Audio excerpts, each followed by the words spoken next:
Hey there, everyone. I believe we are live, but let me go double check this on Facebook. I want to make sure that it is working there. Last thing we want to do is have you miss this amazing guest that we have coming up. And looks like there we are. Awesome. So, hey there. I'm Jason Logsdon, and this is Makin Bacon. We're all about helping you serve your fans, grow your income, and get the most out of your blog. Today's episode is brought to you by my very own self-publishing 101 course, how to publish a printed cookbook on Amazon using KDP. It's another method forward that we're going to talk about in today's episode. And you can check that out at makethatbacon.com/publish now. Remember, you can join us live every Thursday when we record these episodes. You can ask the guest questions, talk to the other bloggers in the comments, and even see our smiling faces. So make sure to say hi in the comments if you're joining us. I see Marielle is joining us. How's it going? It's great to see you come back. Seen her a lot in Clubhouse rooms, and she was also, I believe, at our Expert Brand Roundup. My words are working so good today. The sun is out, so my brain is getting into summer mode, which is always fun. But on to the show. As bloggers, we often dream of publishing a cookbook, but it's not always a smooth process to get there. The way can be filled with potholes and sometimes landmines, but luckily today's guest is the perfect person to help us avoid them. She started cooking when she was 2, standing on a stool in her mother's kitchen. She went on to go to culinary school, catered events, including Live Aid in Philly, and was mentored by Molly O'Neill. She started her blog in 2015 and really started ramping it up when she decided to write a cookbook. Represented by Sarah Gilligan and Sally Eckes, one of my friends, she is shopping her first cookbook, Cake for Breakfast. She also is teaching people how to cook and truly believes that anyone can learn to be a great cook once you get rid of their fear. I can't wait to learn from today's guest, Judi Leib from Whisk in the Southern. Judi, welcome to Makin Bacon. Hey, Jason, how are you? I'm doing really good. I appreciate you coming on and joining us. You do so many cool things. I can't wait to dive into everything that you do, and I think people are going to learn a lot from it. Thank you. So I want to dive into cookbooks and teaching, but before we get started, I always like to ask, what is it like around your dinner table on a typical day?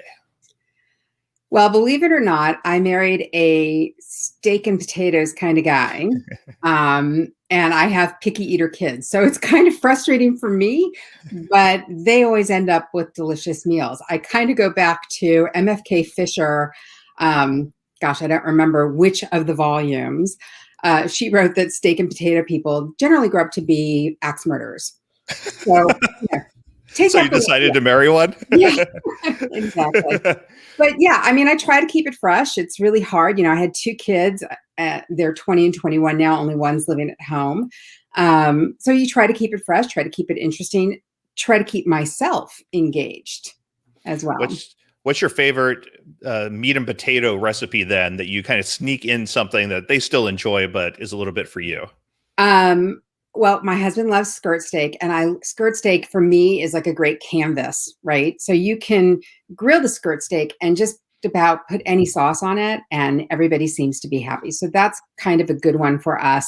And potatoes are also a great canvas. You know, you can cook them so many different ways and add sauces. So they are a great canvas for me.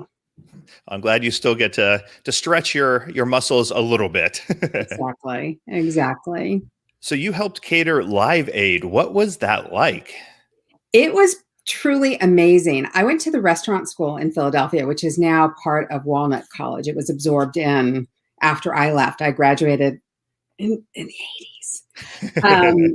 But because Live Aid was partially in Philadelphia, they went looking for cheap labor, basically. And we got to do it. Our whole school got to participate in catering and serving. And it was amazing to be able to meet all these amazing people, but also the energy that was going on was really great. I remember it being super hot because it was the middle of the summer in Philly.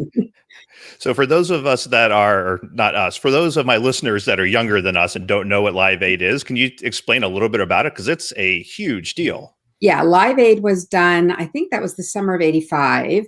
And it came on the heels of Band-Aid, the Christmas song. And they did a bi-continent concert where they had Elton John was in England at Wembley Stadium, and the Go-Go's, I don't know why I pulled that one, but the Go-Go's were in Philadelphia. And it raised money for Africa, starving children in Africa. It was a great event. And Phil Collins actually set a world record because he played in both Wembley and then got on the Concorde, which doesn't exist anymore, and flew and played in Philly as well. It was really something else. Did you have any favorite sets, or were you just locked in the bowels of the stadium, slaving away over a hot stove? Pretty much we were locked in the bowels of the stadium, slaving away. As a matter of fact, I really wanted a t-shirt, and the only t-shirt I could get was about this big. It was like a baby t-shirt. I still have it because I was like, I'm having a t-shirt, but I do have my backstage pass and stuff. And now there's a box set that you can get of the whole concert, Wembley and Philly. And my husband loved the show, so he has the box set, and it's kind of cool. That's awesome, being a part of history. That was a huge, huge deal at the time. Absolutely. Absolutely. And great opportunities. I'm sure these days in culinary schools, all sorts of opportunities happen like that. Not these days, pre-COVID. A year ago. lots of those opportunities happen. But back then it was really pretty much something else, And you still do a lot of work in your community. Is there anything that you've been focusing on specifically during the pandemic? Well, a couple of things. I'm actually teaching a class next week on Zoom for Hadassah. Hadassah is a Jewish women's organization. There's always over 400,000 members worldwide. And because it's a class for Passover, they've opened it up. So I have no idea how many women will be on this. But there's an organization that I'm active in here called Connecting a Caring Community. And we really do a lot to help people that are in treatment and recovery, and we work a lot with the homeless. And we're trying to set up a program right now called Pop Top Food Lids, because when you take food for a homeless person, if you take it to the food bank, that's fantastic. But unless you're a homeless person that has a can opener, not really helping you all that much. So we're working on some different things, but it's been rewarding, really rewarding to work with them. Marielle says she used to work for Hadassah as well. Also fantastic. That's great. Well, you should check their Facebook page because there's a link for my class on March 18th. So I want to talk about cookbooks. Yes. Your cookbook is Cake for Breakfast. I mean, That sounds amazing to me. How did you land on that idea? Back in 2012, there were a couple of different studies done, one in Tel Aviv and one in the UK, that basically surmised that eating chocolate cake for breakfast was a good weight loss tool. I've kind of always been on the weight loss journey. And so I read the studies, and basically what it came down to was these people were in a closed environment. They were living in dormitories together. They were going downstairs and eating breakfast together. They were offered a variety of healthy breakfast items as well as a slice of chocolate cake. And because these people lost weight, they surmised that the chocolate cake was part of it. My take on that was, when you're in a closed environment, I mean, think about when you're having a meal with good friends or family, you really don't eat as much because there's lots of great conversation, there's interaction happening. So that's really what I think it came down to. And I loved the piece of, have a piece of cake for breakfast. But generally, like even me, I eat cake all the time. And generally, like even for me, I'll take a bite of chocolate cake at breakfast, but I'm not going to eat that. I'm going to eat the eggs. I'm going to eat the fruit. So it really got me thinking like, well, what other cakes can we have for breakfast? Is there a way of making this? And then also really incorporating the idea of the closed environment and encouraging people to gather and talk and interact with each other. That's really the whole premise of the book, is these great cakes, but how do we get together? How do we reconnect? And especially in this time right now when people are coming out of the pandemic and getting ready to be together and entertain, it's really an important thing. What's one of the most unusual cake breakfasts that you've come up with that you enjoyed, that you were surprised at how well it worked? Well, you're going to love this one. It's a Bloody Mary cake. Ooh, I'm on board. So there's a Southern cake, an old-fashioned Southern cake called a tomato soup cake, right? Where you basically are using tomato soup as that sugar, tomato soup concentrate as that sugar feature. So I sort of took that and added in the things that go in a Bloody Mary, a little celery salt, some cayenne, and then I made a cayenne buttercream. And it just worked. It's basically a spice cake, right? Do you remember like a traditional spice cake that's sweetened with the tomato soup, and then you put the other little savories in and the cayenne buttercream, and it's out of this world, but it's definitely the most unusual in there for sure. It's like the perfect brunch, like food, dessert. Like that's just amazing. And what a great centerpiece, right? If you have a brunch buffet and you've got this great cake, and I even, when I was doing some pictures of it, I made olives out of fondant, right? So you've got this really beautiful cayenne buttercream and these little green olives made out of fondant. It's just such a great centerpiece. But again, it goes back to let's get together and talk, right? Who's not going to sit down and talk about that cake? Even if you take a piece of it and it's not your thing, you're still going to talk about like, wow, a Bloody Mary cake. I do a lot of, we've also talked about sous vide, you and I, but I also do a lot of modernist cooking. And that's one of the reasons I like doing some modernist cooking, especially when I have friends and family over, because it is like I can, instead of serving soy sauce on top of something, I can turn it into a foam in an extra 3 minutes, and people are gonna be like, what is this? What is happening? And it just creates all that interesting conversation around the food, which I think makes parties and gatherings a lot more interesting. And I think it takes it right back to my thing of fear. Like if you go into a restaurant and you're not a foodie, you're probably not going to order that soy sauce foam. But if somebody makes it for you in their home, you're going to try it, and you are exposing yourself to new things. And then maybe you'll go home and maybe you won't want to make soy sauce foam, but maybe you're going to be like, well, what, now that I've tried this, what can I make? That's my whole thing. I don't want people to be afraid in the kitchen. Yeah, I do a lot of home cooking like that. So it is very much like I serve stuff to people that are like, I'm not going to go out and get like a teeny plate of this, whatever, this foo-foo stuff that I hate. And I'm like, I get that. Here is some chicken wings with a foamed like hot sauce on it. And they're like, ooh, I would eat that. I'll eat chicken wings with and they're like, oh, the sauce is neat. And they talk about it because you're serving it in a canvas, to use your word, a canvas that they can relate to and is kind of what they want. And then they're willing to push the borders of that a little bit. Right. Exactly, for sure. So how is the process of writing a book gone? There's so many different ways to get a book out there. And I know you're taking it from kind of a different direction than some people, but it's a lot of people do go the way that you're going. So I started this process. I was in a writing class with Molly O'Neill.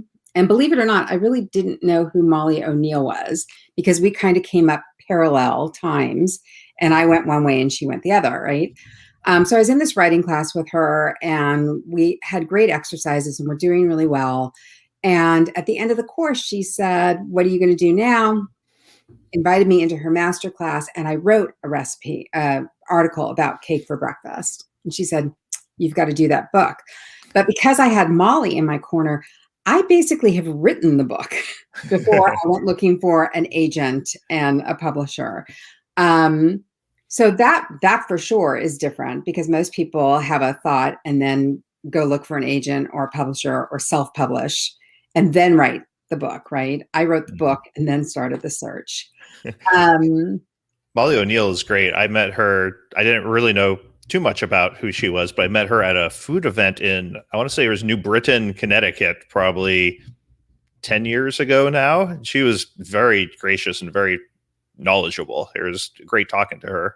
She's amazing. She was amazing. She definitely left her footprint, left an impact on the food industry, and certainly on all of us that were able to work with her one-on-one. Maggie Green, do you know Maggie? Yes, I was on her. She just interviewed me yesterday for her Cookbook Love podcast. Fantastic. I was on her Cookbook Love podcast right when the pandemic started, I think like March or May. Nice. But when we were talking about Molly, she asked me, do you think Molly was about the food or Molly was about the writing? And I said that I don't think that Molly really saw a difference between the food and the writing, right? Like to have the passion for the food, you have to be able to describe that. And if you can talk it, then you can write it. And she really wanted to make everything accessible. And she would write some really heady lines.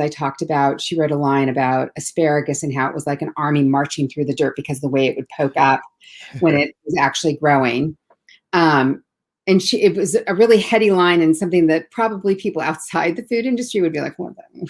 But she didn't take herself seriously. She wasn't like, this is really how I think about asparagus. it was just such a visual way of explaining the way asparagus grows and making it accessible, right? So she was amazing. She was amazing. And she could spot anything. You know, I would submit a recipe to her and she'd be like, you didn't do this. Just like, I mean, like without, like in a minute, like you didn't do this. But, you know, I think for those of us who write recipes all day long, every day, we do miss things because we're so used to it. That's why we have testers. That's why we have editors, right? That say, well, did you want to put baking soda in that cake? Oh yeah, I guess I did. So, but so once I had these recipes written, I went shopping for an agent. Unfortunately, we lost Molly in the process. And I you know, I was so anxious to get this book out into the world because it's my baby. And I know that people are going to, I know people are going to love this. This isn't like, oh, I thought I'd write a cookbook and I hope you guys like it. I know this is going to be the kind of book that people are just going to love.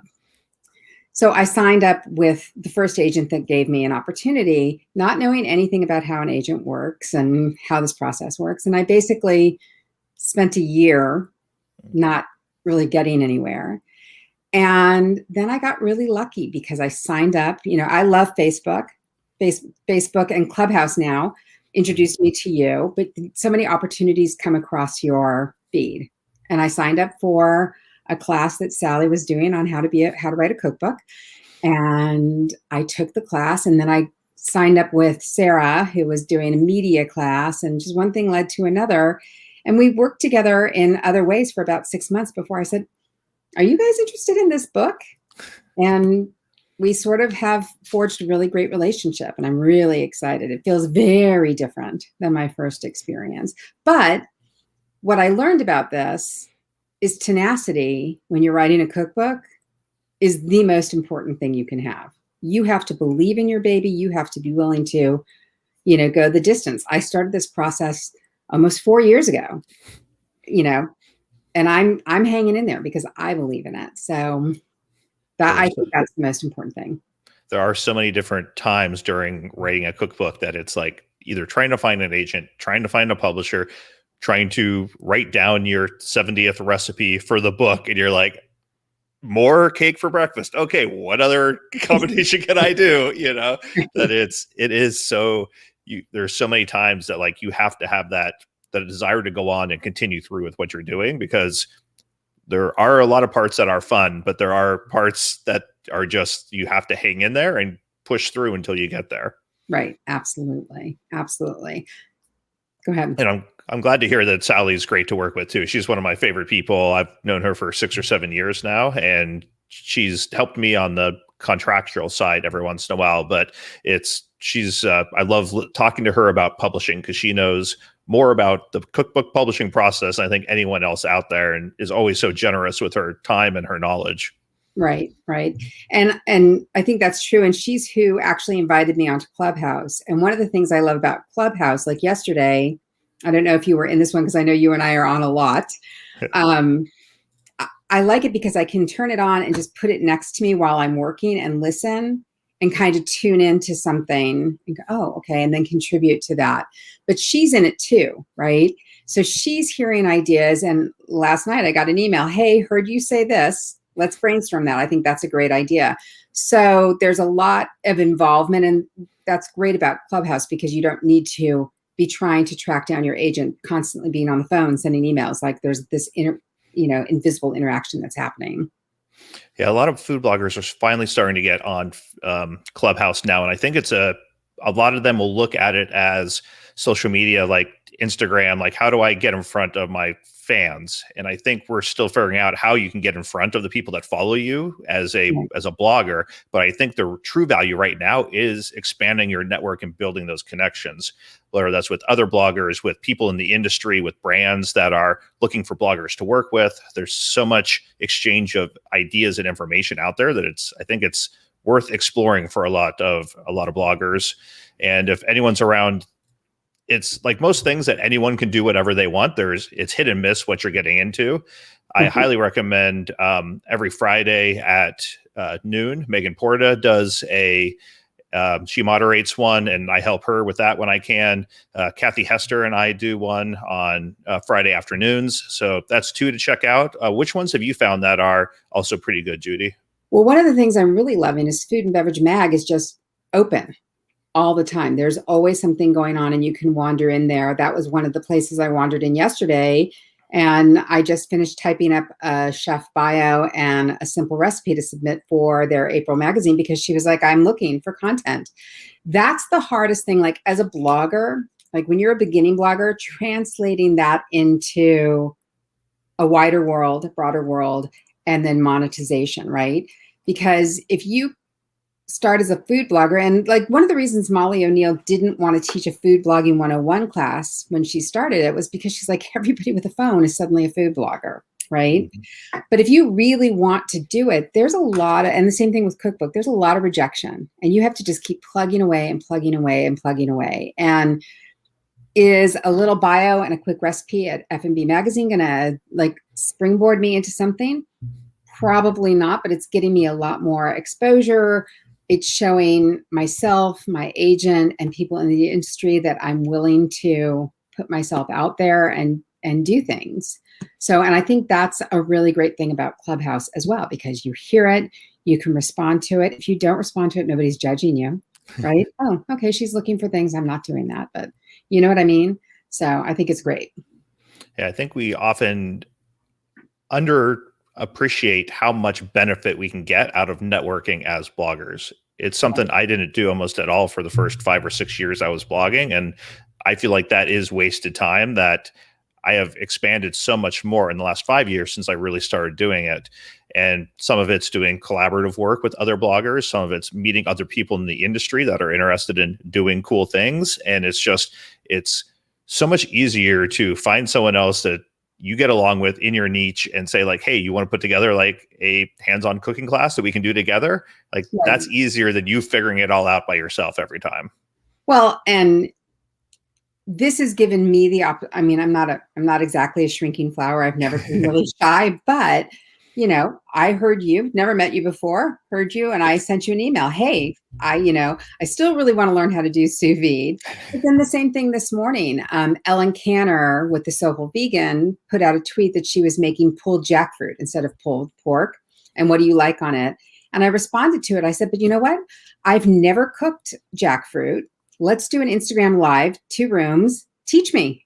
And now we're doing a collaborative. So it's, you know, as social media grows, and there's these opportunities to do this kind of interview, do an Instagram live together with 2 rooms, teaching somebody. I think it gives people the gumption to go out there and do something.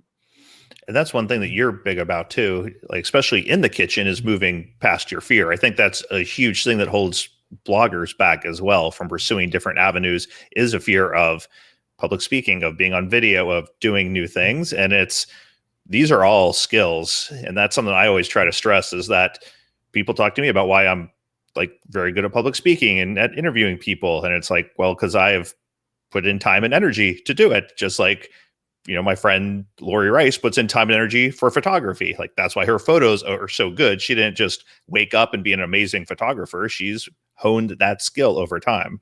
Absolutely. Absolutely. Yeah. Fear in the kitchen. It's so frustrating for me. Like, I mean, I'm sure you've experienced this. People don't invite us for dinner because who would want to cook for me? And, you know, for me, that's the greatest gift you can give me is cook a meal for me. But I tell people all the time, if you can read a book, you can be a cook, because that's where everybody starts. Everybody starts reading a recipe and following a recipe.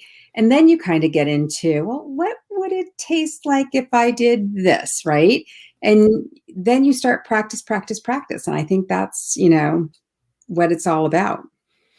I think that's an aspect that a lot of times we overlook as food bloggers too, is the fear that other people have. It's not always a lack of information. It's a hesitancy to try that. How have you found a good way to kind of remove that fear from people when you're teaching them? Well, when I could teach in person, I'm very big on the interactive class, right? I'll stand in front of the class and do a demo, but then I'm going to say, hey, Jason, come on up here and and mix this. And I talk about that we taste with our nose and our eyes before we ever put anything in our mouth. So when someone's whisking something together, how does that smell to you? Does it smell weird to you? Does it smell good to you? What do you think? So you get them thinking outside the recipe, right? It's thinking with other parts of their head, right? And when somebody comes up in a class and has that experience, that alleviates some fear. Same thing with when I'm teaching on Zoom now. I encourage people to go out. A lot of people don't, but I encourage people to go out and get the ingredients and be cooking alongside me, right? That way they can ask questions. Wait, I'm chopping this and it's a different size than yours. What is that? Well, let me show you how I do an onion. And I do it, the way we all know how to do it. So, and what I love about teaching more than anything is that there's two moments. One, when you're teaching a class and you see it wash over somebody's face, they got it, and you see the look change. That's a really rewarding look for someone who's trying to teach somebody. And then the other thing, and you and I talked about this a little bit in our emails back and forth, is being in a grocery store and running into somebody. Because it used to be when I would be in a grocery store, people would be like, what's in your cart? And wanting to know what I was doing. Now I run into people who've taken my class and they're like, look what's in my cart. I'm making that recipe of yours. And I love that. That's so rewarding, That's one of my favorite things about teaching hands-on classes as well, is that we put out a recipe and we might have literally thousands of people look at it over time, but we never see them use it or interact with it. And one of my favorite shots from one of my hands-on classes is doing sous vide cherry tomatoes. And she's just holding up the bag with just this big smile on her face, doing it because she is having a great time and enjoying it. And it's a super simple recipe. It's very easy, but you could see the joy that it's bringing her. And it was like, I'm directly impacting someone, which is, we are all the time, but we don't always see it quite as in your face as when you're teaching someone hands-on. Absolutely. And that's actually one of the frustrating things of a blog and Instagram, is because I tell people at the end of every one of my blogs, I'm like, you know what I'm going to say, guys? Post it on Instagram, send me pictures, make your comments. And I want the good, bad, and the ugly comments, right? I don't want the trolls, but I want to hear what people do and don't like about something. What really struck you as different? What was like, I'm never going to do that again. I want to hear, because I learn too. I sign up for cooking classes every now and again. And when I walk into a class, if I'm in with somebody I know or that I've taught, they're like, what are you doing here? I'm like, never stop learning. If I did, I'd still be making, whatever was trendy back in the 80s, all the new fusion, right? Which back then was new. Now it's like, oh yeah. Yeah.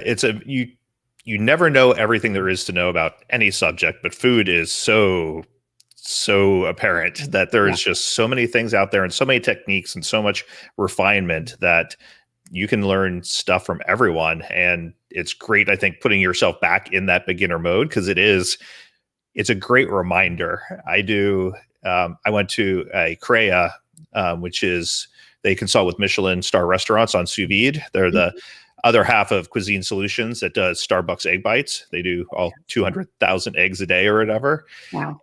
And so I'm in this class with people that are working professional kitchens and are trained chefs, and I am not. And it was very weird being intimidated again and being out of my depth. And even though I'm a sous vide expert, but they'd be like, okay, we need to clean these sweetbreads. And I'm like, I have never cleaned sweetbreads before. I don't even know how to start, or where some of them are just like, yeah, I'll do that. And they grab it and just dive right in and do everything. I was like, yeah, just a great reminder that I don't know that much about cooking as a whole once you get out of my little niche.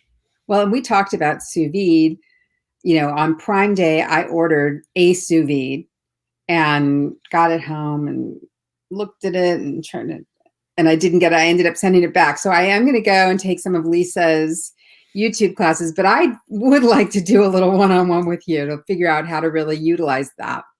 Yep, I'm more than happy to do one. I think that'd be a fun get together. And if people are interested, I do have my sous vide quick start class that's linked up on Amazing Food Made Easy. It's free. It's 7 emails designed to remove that fear and kind of get you out there right away, cooking as quickly as possible.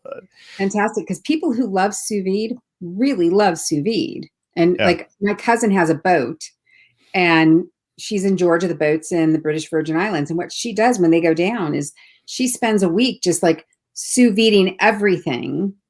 And then all she has to do once she's on the boat is take it out and throw it on the little portable grill to get those grill marks, warm it up. And she's got a great meal. So I'd really like to learn. Here's my sales pitch for you specifically. Okay.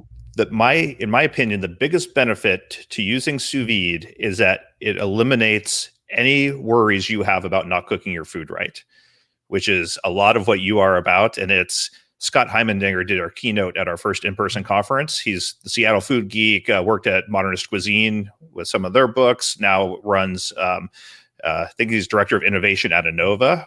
But his entire keynote, like, despite being this really sciencey, nerdy, like detail-oriented guy that came on my podcast and was like, I want to show you this robot that I built in my kitchen. Like, that's what he is. And his entire keynote was about the emotional aspects of sous vide. And that's why it's taken off, because people can now cook for their friends and family without any worry that they're going to ruin dinner, and they can focus on like the connections around it. So that's my pitch for you specifically. Well, and that sounds perfect, because I try to have dinner on the table every night at 6:30, but my husband is notorious for getting lost in a conversation, and then my food is dry or overcooked, or I try to undercook it.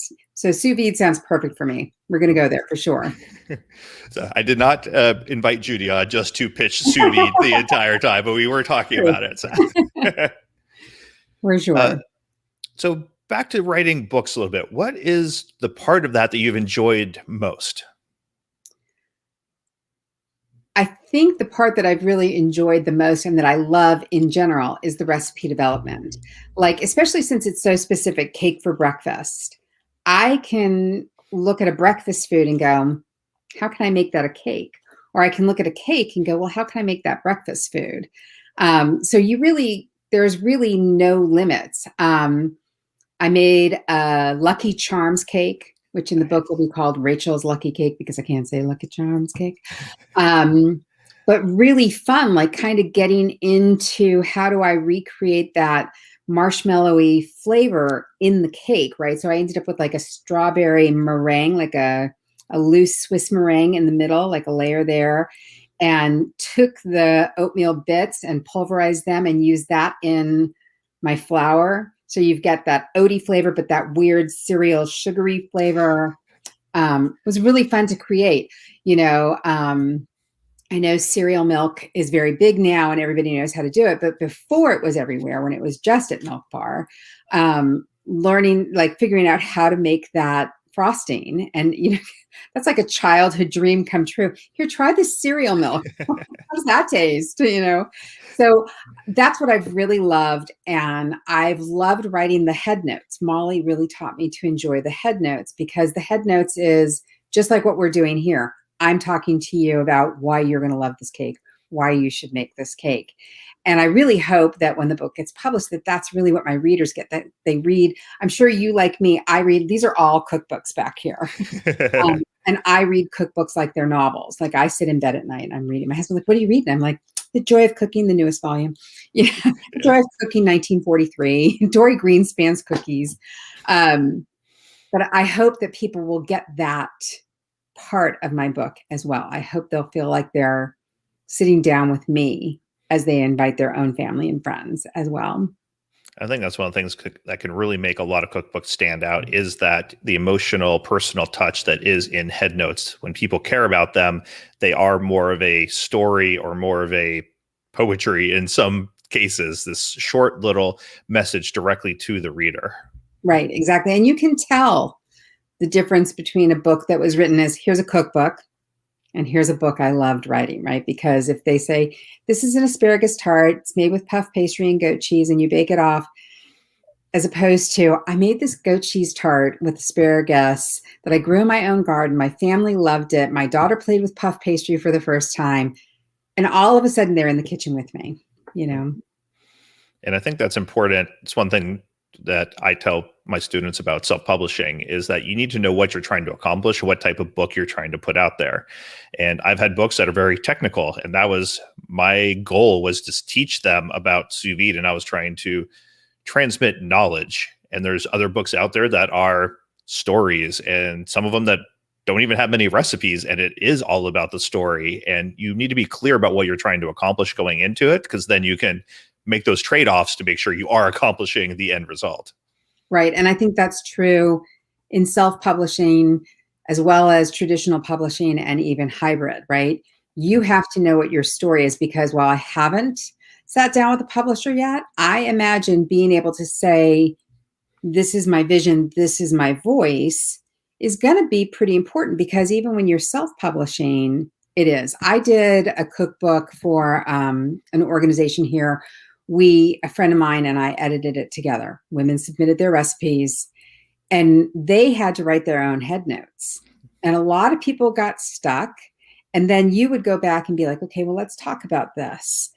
And the women who were really strong in their story, like they knew where that recipe came from and it was really important to it be represented, they were really great. The other ones who were like, well, this was my mom's recipe and she cooked it and I asked her if it was, even when you're self-publishing, you have to know exactly what you want to say. And as more importantly, when you're publishing traditional, you need to have that voice so that you have that conversation, because it may not come out exactly in my vision, but it's really important that I'm at least represented in that.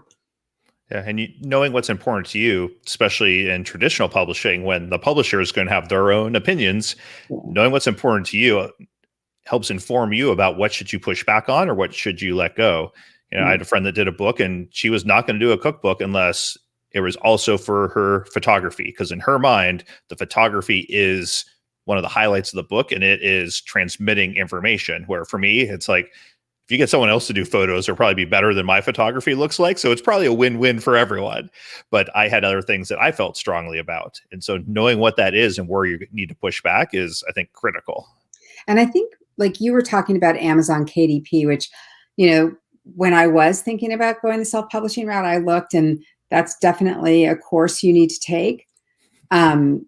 But you have to be flexible and you have to be willing to learn. Like, I'm not going to go into a publisher and be like, this is the only way I want to publish this book, because they've been doing this. I can teach them how to bake a cake. I can't teach them how to publish, right? So there's a lot of learning and a lot of back and forth that has to happen. And I felt that when I went on Amazon KDP, like, I didn't know how to do it. I was still going to have to ask questions. It's not truly self-publishing, because at some point in time, I'm going to have to call a Jason Logsdon and be like, hey, dude, what do I do here? Right? Yep. Yeah, there's a lot of information that you need to know that you have to go looking for, and not all the sources out there are necessarily reliable, like most things. Exactly. Have you made any mistakes as part of the publishing process that you want to share that you think other people could learn from to avoid? Well, I guess, the first mistake I made was, don't jump just because somebody says they want to represent you. Don't jump at that. Do your research, talk, find out what, that was one of the things I said to Sally and Sarah when we talked about me being represented by them, is that I'm a really collaborative person. A lot of agents aren't. A lot of publishing houses aren't, right? So you have to, know what's important to you, but also it's okay to take a breath and say, maybe this isn't the right fit. I didn't have the right questions to ask. And I don't know if I would even say that that's a mistake, because everything is a learning process, right? So now I'm going into this experience now, very different, very, much more confident about what I want and about my voice and my message. So maybe that's the lesson, is that there really are no mistakes. There's only learning curves. You just have to get through them. Yeah, I think it's important to keep in mind that whatever happens, you're learning from it and you're moving forward. And if you view it that way, it makes it a lot easier to deal with the missteps along the way that we all do. Right, for sure. And, obviously writing the cookbook first, maybe that's not the way I should have gone. Maybe I should have written the proposal and then written the cookbook. But, I think it's going to end up benefiting me, because in this market right now, coming out of the pandemic, I think I'll be able to get a book to the shelves, hopefully faster, which will benefit myself and my publishing house. And especially your message of bringing people together and having things to talk about, I agree, will be more and more important over the next 6 to 12 months probably than it has ever been in our lifetimes. Sure. And the other thing I would tell somebody if they're getting ready to write a cookbook or working on their blog, really learn your audience early. Like go in, like on Instagram, go into insights, find out who's on your Instagram page. If you're on a blog, use whatever analytics you can get from MailChimp or Hootsuite or whatever. Find out who your audience is because it changes the way you write, right? Like I have a very accessible voice because that's what I want. But a lot of bakers, which is fine, right? Like they're really high level bakers, right? So their voice is a little bit different. And so if I was writing, if I found out that my audience was these really like educated people and I'm writing this really accessible thing, I would probably lose audience members. But also when you get to the point where you're writing a proposal, you need to know who your audience is. Yeah. Yeah, the more insight you can get on your market and on what it looks like and what they're looking for, the easier it is to convince someone else of why they want to invest in that. Exactly. So with all of your cooking, a lot of bloggers are cooking or interested in the cooking process and the teaching process, I mean, and they don't really know where to start. If someone says, I'd like to start teaching people, doing some hands-on cooking or any sort of cooking in front of other people, how do you recommend them start getting into that? First thing I would do is I would teach yourself. So when I am practicing a class, right, I've got this class coming up next week. For me now, I go through in my head in teaching this class, what are the steps that I'm going to have to do? But literally when I first started teaching, I would do everything as if I was teaching the class at home, right? And walk myself because and if you can videotape yourself, you should, because you will make mistakes. You will miss steps. You will not be prepared for a question. And so you have to really, the first thing you're doing is you need to put yourself in your students' shoes, right? There are so many things that we do by rote because we've been doing this for so long. That's the reason they're coming to us to take the class, because we know how to do it. But sometimes knowing how to do it and knowing how to teach it are two different things. So that would be the first thing I would do. Like I said, if you can videotape yourself and ask who's asking you to teach this class. Ask them who their students are going to be. You know, I taught a class, I guess, right before the pandemic started. It was through one of the local churches here, and I was teaching mother sauces. I thought that would be a great class. I'll teach the 5 mother sauces, and then I'll give them all the variations, and these women will go out into the world. Well, it ended up being 60 women, and and it was live, and I had absolutely no control of the class. Right? Here I am trying to teach this really wonderful thing, and I had no control of the class because they kept talking to each other. And because I teach a lot, it became, well, if you can't beat them, join them. I was like, okay, so here's the tomato sauce. I finished this. Here's the variation. If y'all want to come up and try it, there you go. Right? And then and the ones who were paying attention, I noticed they were coming around to the side of the kitchen and they were like, well, what were you doing here? So now you're engaged in the conversation with the talkers, but you've got this small little group over here of people that really want to learn. So, ask your host, who's my audience going to be? Are they going to be talkers? Like, do I need to just be fun? Or are these like the real, like, I really want to learn how to do this? I think there's 2 great points in there. The first is, knowing what's the point of the class. Is this a class that people are getting together to hang out and kind of learn something? Or is it a class with people that are trying to hone their skills? Is it a bachelor or bachelorette party? Is it chefs who are trying to apply this to their restaurants? You need to teach all those very differently. It's not just a recipe that everyone can use. And then your second point of just being like, okay, this is not what I was prepared for. Here we go. Like, we are now going to change gears and we're going to try to make the best out of this. You're going to roll with it. Yes, you need to 100% be ready to change up what you had planned, because the people there paid to be there and you're supposed to be providing entertainment and education and value to them. So sometimes you have to do that in a manner that you weren't necessarily prepared to do going into it. Well, I think you just said it. They paid to be there. I'm just the talent, right? I'm sure at plays and concerts, there are moments where the people who have paid to be there are not into your performance. Well, you're not going to stop your performance and cater it to them. So you just have to kind of be able to flow through things. Yeah, it's always important to remember that what you're doing, I think, as a blogger or as a teacher or as an author is not for you. It's for your fans and for the people who will be consuming it. And they probably overlap with you some, but not 100%. And you need to keep in mind what they're looking for and how to provide the most value to them. Right. The other thing when you're teaching a class is you're going to make mistakes and own it. Acknowledge the mistake and move on. With one exception, and it's one of my favorite quotes of hers. Julia Child used to say, if your food is awful, you don't have to make any excuses for it. Everybody already knows, right? So if you're teaching a recipe and it comes out really poorly, you don't have to say anything about that. Everybody in the room already knows that it's awful. But if you I forgot to put this ingredient in. Well, can it go in now, or do I just need to own the mistake? And then you say, listen, I forgot to put this in at the beginning, but it's okay if I put this in now. I forgot to put this in the beginning. I'm going to just skip it and just know that this recipe is going to taste a little bit different. You just have to own your mistakes because you're going to make them. Yeah, and I think it's a great way to show, like you said, there's fear that what if I make a mistake and I screw up?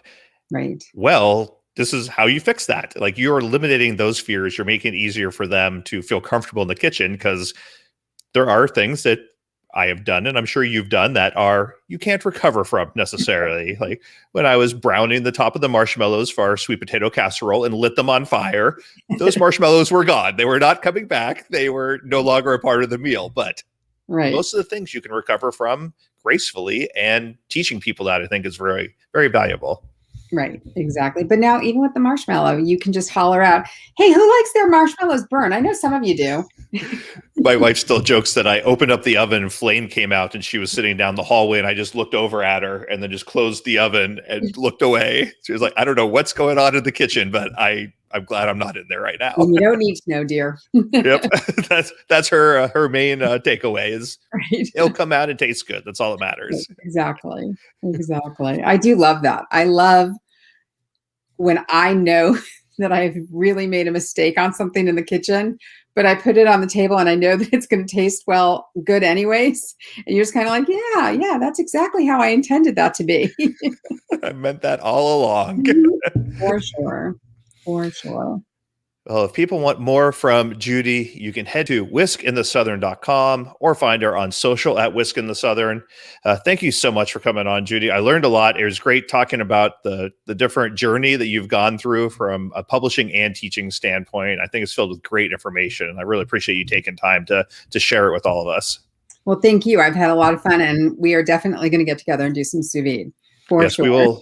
We will set something up and figure out a time and a format that can work really well for that. So fantastic. Thanks so much, Jason. I really enjoyed myself.